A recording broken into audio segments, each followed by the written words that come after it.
എത്ര പേർക്കറിയാം BMW സ്വന്തമാക്കാൻ ശ്രമിച്ച മെഴ്സിഡസ് ബെൻസിന്റെ കഥ? രണ്ടാം ലോക മഹായുദ്ധത്തിന് ശേഷം എന്ന് പറയുമ്പോൾ 1940കളിൽ BMW ഫാക്ടറികളെല്ലാം തകർന്നു പോയിരുന്നു.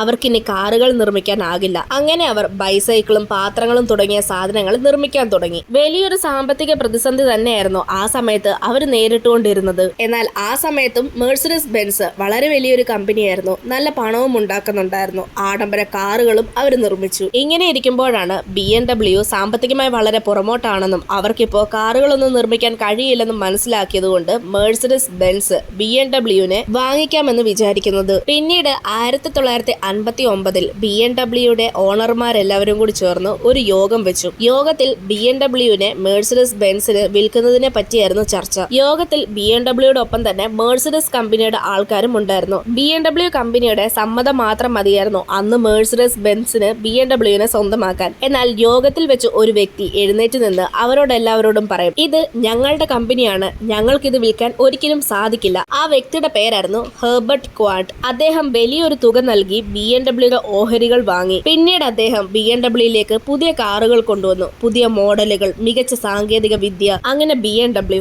വീണ്ടും ഉയർന്നു.